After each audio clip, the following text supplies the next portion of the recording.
Assalamualaikum warahmatullahi wabarakatuh. Kami dari kelompok DRK 3B akan melaporkan hasil kerja kelompok kami, analisis debit banjir menggunakan software SWMM 5.2 pada studi kasus Jalan SL Tobing, Kota Tasikmalaya. Kelompok kami beranggotakan 5 orang. Yang pertama ada Nabila Kartika dengan NPM 217011011-021. Kemudian Raditya Sahrial Anhari dengan NPM 217-011-024, dan saya sendiri Yoga Pratama NPM 217-011-031. Kemudian ada Pania Damayanti dengan NPM 217-011-033. Kemudian Arif Muhammad Nurdin dengan NPM 217-011-040. Materi yang pertama akan disampaikan oleh Nabila Kartika. Kepada Nabila Kartika dipersilakan.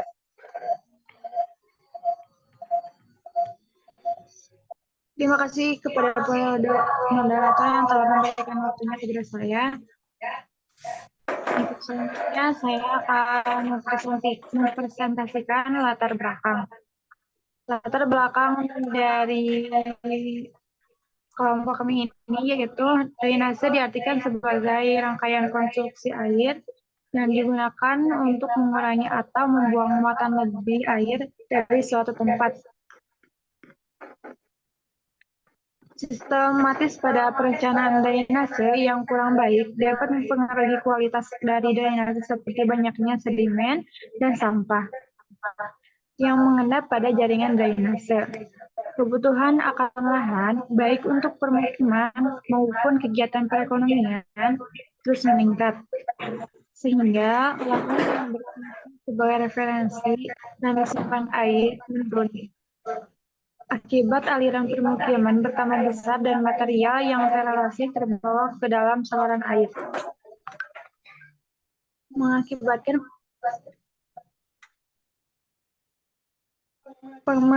penangkalan dan terjadi penyempitan pada saluran tersebut. Hal tersebut menjadi salah satu penyebab dari banjir. Dengan demikian, suatu saluran pembuangan dibuat sesuai dengan kondisi lahan dan lingkungan sekitarnya. Drainase pada Jalan SL Tobing ini pada saat hujan sudah tidak bisa menampung volume air hujan karena dimensi dari drainase terlalu kecil dibandingkan dengan volume air hujan. Bisa di-next.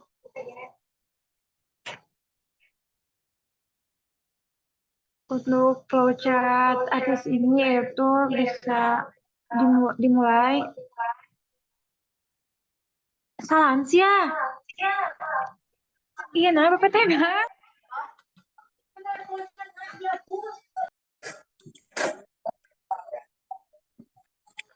Assalamualaikum warahmatullahi wabarakatuh. Kami dari kelompok DRK 3B akan menjelaskan hasil kerja kelompok kami, analisis debit banjir menggunakan software SWMM 5.2 pada studi kasus Jalan SL Tobing, Kota Tasikmalaya. Kelompok kami beranggotakan 5 orang, terdiri dari Nabila Kartika dengan NPM 217-011-021, Raditya Sahrial Anhari dengan NPM 217-011-024, saya sendiri Yoga Pratama dengan NPM 217-011-031, kemudian Pania Damayanti dengan NPM 217-011-033, dan Arif Muhammad Nurdin dengan NPM 217-011-040. Untuk materi yang pertama akan disampaikan oleh Nabila Kartika. Kepada Nabila Kartika dipersilakan. Baik, terima kasih kepada moderator yang telah memberikan waktunya kepada saya. Di sini saya akan mempresentasikan latar belakang. Drainase diartikan sebagai rangkaian konstruksi air yang digunakan untuk mengurangi atau membuang muatan lebih air dari suatu tempat. Untuk sistematis pada perencanaan drainase yang kurang baik dapat mempengaruhi kualitas dari drainase, seperti banyaknya sedimen dan sampah yang mengendap pada jaringan drainase. Kebutuhan akan lahan, baik untuk permukiman maupun kegiatan perekonomian terus meningkat, sehingga lahan yang berfungsi sebagai retensi dan resapan air menurun. Akibatnya, aliran pemukiman bertambah besar dan material yang tererasi terbawa ke dalam saluran air dan sungai. Drainase pada jalan SL Tobing ini pada saat hujan sudah tidak bisa menampung volume air hujan karena dimensi dari drainase terlalu kecil dibandingkan dengan volume air hujan. Bisa di next.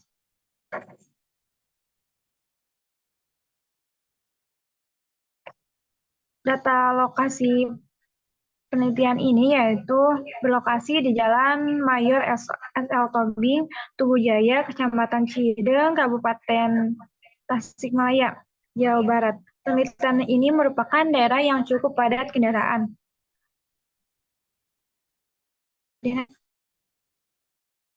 Untuk kami menggunakan stasiun STA Cimopo, Kawalu, dan STA Lanut. Sekian dari presentasi saya kembalikan kepada moderator. Terima kasih kepada Nabila Kartika yang telah menyampaikan materinya. Kemudian materi akan disampaikan oleh Pania Damayanti. Silakan. Baik, terima kasih kepada moderator atas kesempatannya. Selanjutnya mengenai catchment area atau sering disebut dengan daerah tangkapan air. Dalam menentukan daerah tangkapan air dilihat dari peta topografi dan arah aliran, atau sering kita sebut dengan stream flow. Data yang dibutuhkan untuk melakukan analisis merupakan input data dari Digital Elevation Model atau DEM yang didapatkan dari National Digital Elevation Model atau DENAS. Dan analisis ini pada lokasi penelitian ini memiliki luas daerah tangkapan air sebesar 38,04 hektar, yang mana data ini menggambarkan pola jaringan drainase lahan pemukiman, jalan, dan saluran pembuangan.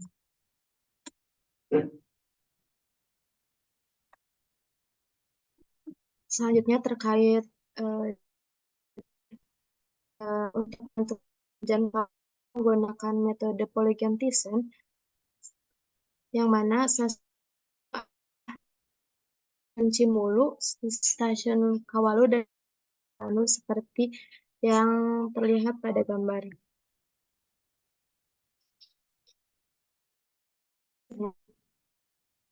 Dari data tersebut dilakukan analisis frekuensi dengan beberapa metode, yaitu metode distribusi normal, log normal, Gumbel, dan juga log persentiga. Untuk analisis frekuensi dengan metode distribusi normal, didapatkan CS sebesar minus 1,5 dan juga CK sebesar 5,98. Kemudian untuk metode distribusi log normal didapatkan CS sebesar min 1,8 dan juga CV sebesar 0,037. Untuk metode selanjutnya yaitu dengan distribusi Gumbel didapatkan nilai CS sebesar min 1,45, CK sebesar 6, dan CV sebesar 0,15. Untuk metode distribusi log persentiga didapatkan CS sebesar min 1,73 dan CV sebesar 0,038.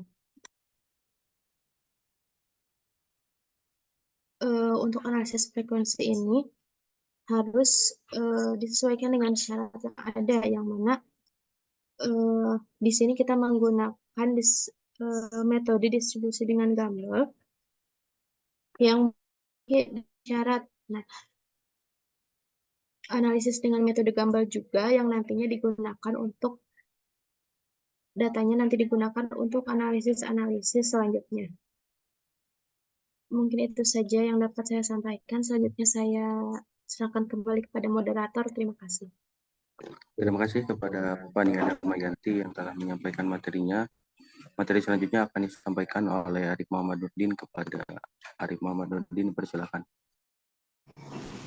Baik, terima kasih kepada moderator yang telah memberi kesempatan kepada saya untuk membawakan materi pada presentasi kali ini.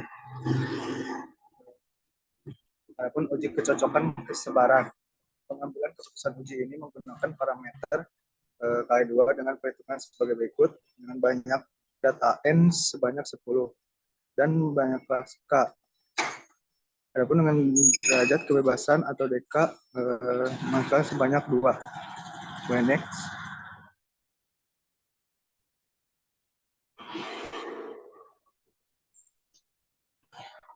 Adapun atau untuk kecocokan sebaran yang pertama jumlah DF-nya 10, OF-nya 10 yang menghasilkan 3. Adapun yang kedua jumlahnya OF-nya 10, OF-nya 10 dan jumlahnya 6. Next. Ini tabel yang ketiga berjumlah 10, OF-nya 10 dan menghasilkan 5,0. Yang terakhir jumlah OF-nya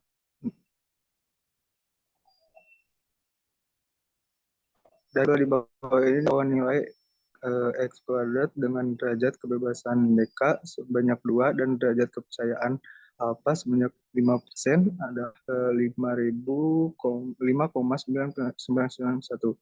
Maka XH kuadrat lebih besar dari X kuadrat dan distribusi normal dapat diterima. Berikut tabel rekapitulasi uji C kuadrat.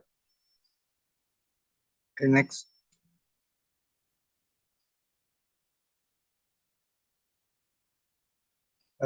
Adapun uji Smirnov-Kolmogorov. Uji Smirnov-Kolmogorov digunakan untuk menguji apakah dua sampel independen berasal dari populasi yang sama atau dari populasi-populasi yang memiliki distribusi yang sama. Nilai-nilai parameter populasi yang dipakai untuk menghitung frekuensi yang diharapkan atau frekuensi teoretik ditaksir berdasarkan nilai-nilai statistik sampel. Adapun distribusi normal, keterangannya diterima, untuk Gumbel diterima, dan log normal diterima. Next.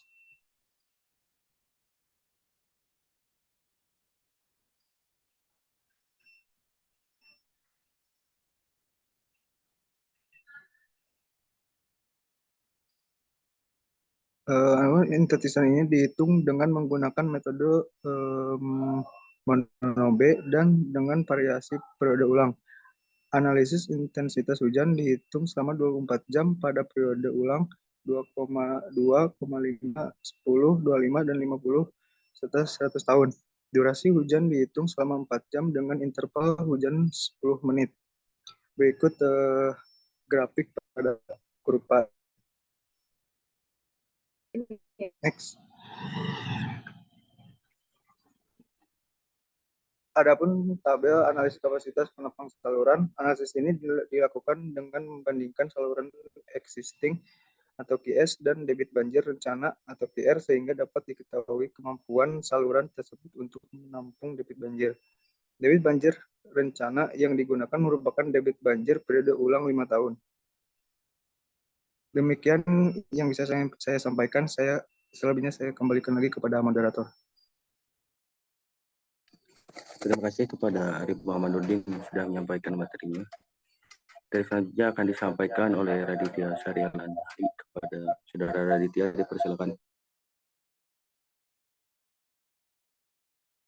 Baik, izin masuk untuk selanjutnya ada penjelasan perihal tentang simulasi dengan SWMM 5.2, di mana untuk foto tersebut merupakan simulasi dari DTA dan juga saluran yang telah kita dapat sebelumnya pada ArcGIS, di mana untuk parameter yang digunakan, yang pertama untuk DTA atau subcatchment ada outlet, di mana untuk DTA akan berhubungan dengan salah satu junction, dan juga ada area luas dari DTA, dan yang kedua ada width, lebar dari DTA yang berhubungan dengan junction, terus ada slope yaitu elevasi atau kemiringan yang diasumsikan dengan nilai 12% dan juga persen input dan juga input yang didapatkan dari tabel sesuai dengan dari DTA-nya, DTA pesawahan, pusat perbelanjaan, perumahan, ataupun lahan kosong. Dan selanjutnya ada junction, di mana untuk junction parameter yang diisi ada input R, atau elevasi, dan juga max depth yaitu maksimal dari kedalaman. Yang kedua ada conduit, di mana untuk conduit parameter yang diisi ada length, panjang dari saluran, dan untuk shape, bentuk dari saluran seperti rectangular atau circular, dan juga parameter yang diisi pada bentuk yaitu ada maksimal tinggi dan juga lebar dari saluran. Dan yang terakhir ada roughness yaitu kasana atau koefisien mending yang dapat dari tabel sesuai dengan material yang digunakan pada saluran. Yang terakhir ada OPO, yang diisi itu ada input L atau elevasi. Saya dilanjut.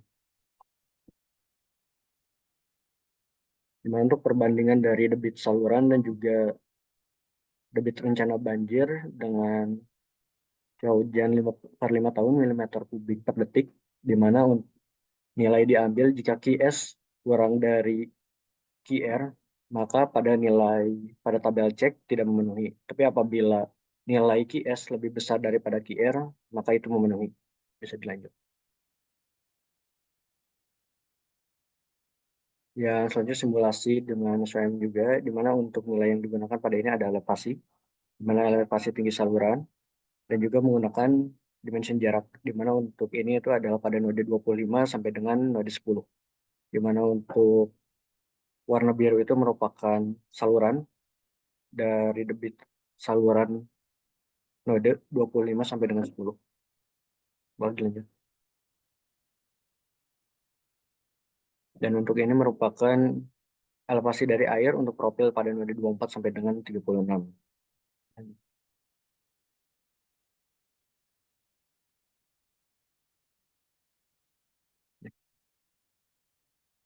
Gak ada. Gak ada gambar.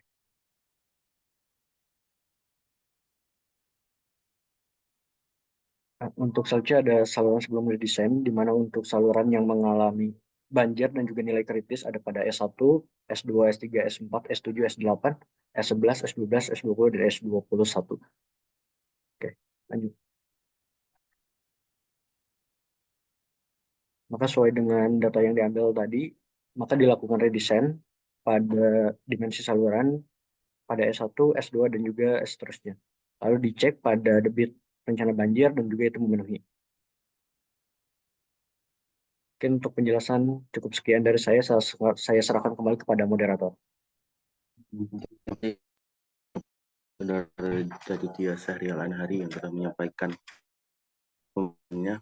Nah, hasil analisis dari kelompok kami persen ini untuk menetapkan suatu penentuan curah hujan kawasan dengan menggunakan metode polygon descent dengan data curah hujan maksimum. Nah, stasiun hujan yang kami gunakan ada 3 stasiun hujan. Yang pertama itu stasiun hujan Cimulu, kemudian Kawalu, dan juga stasiun Lanud dengan luas daerah tangkapan air atau DTA seluas 28,4 hektar. Nah, analisis perkesi yang kami gunakan menggunakan 4 metode, yaitu distribusi normal, distribusi loop normal, distribusi Gumbel, dan distribusi Log-Pearson 3. Dari perhitungan parameter statistik diperoleh bahwa parameter statistik data tidak sesuai untuk distribusi normal dan juga distribusi log normal, sehingga data yang memenuhi dari distribusi yang kita lakukan adalah distribusi Gumbel dan Log-Pearson 3. Nah, uji kecocokan distribusi ini berfungsi sebagai distribusi peluang yang diperkirakan dapat diterima. Uji kecocokan ini menggunakan uji square, artinya X2 lebih dari sama dengan X2, dan uji Smirnov-Kolmogorov, artinya Dmax kurang dari D kritis. Apabila sudah memenuhi ketentuan tersebut, maka distribusi dapat diterima. Hasil data tersebut setelah dihitung kemudian didapat intensitas hujan rencana sebesar dengan periode ulang.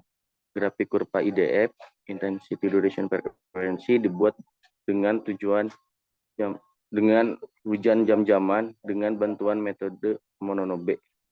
Hujan dengan durasi yang sangat singkat, maka intensitas hujannya semakin tinggi. Begitupun sebaliknya, bila hujan dengan durasi yang sangat lama, maka akan semakin menurun. Nah, dari hasil kerja kelompok kami dapat disimpulkan bahwa daerah tangkapan air ditentukan dengan melihat peta topografi dan daerah aliran sungai atau das yang dibatasi oleh punggung gunung, di mana air hujan jatuh di daerah tersebut yang nantinya akan mengalir pada saluran dengan elevasi tertinggi menuju elevasi terendah dengan luas 38,04 hektar. Kemudian simulasi pemodelan jaringan drainase dengan software SWMM 5.2 menggunakan intensitas hujan selama 4 jam dengan periode ulang 5 tahun. Memperlihatkan adanya perbedaan pada masing-masing saluran.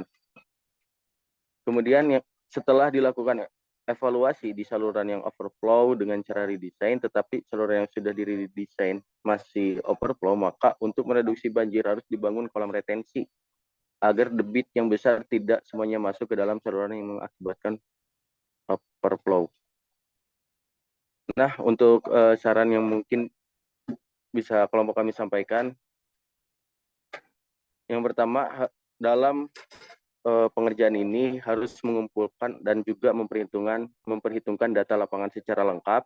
Kemudian perlu adanya sosialisasi kepada masyarakat agar tidak membuang sampah ke saluran drainase dan dilakukan juga pemeliharaan saluran secara berkala. Kemudian perlu dilakukan pemeliharaan pada saluran secara berkala karena banyak sekali drainase yang menjadi dangkal akibat sedimentasi dan sampah yang menumpuk.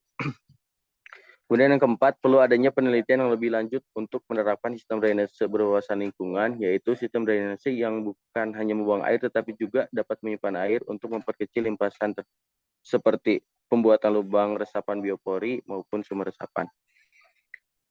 Mungkin itu yang bisa kelompok kami sampaikan. Mohon maaf atas segala kesalahan dan kekurangannya. Akhirul kalam. Assalamualaikum warahmatullahi wabarakatuh.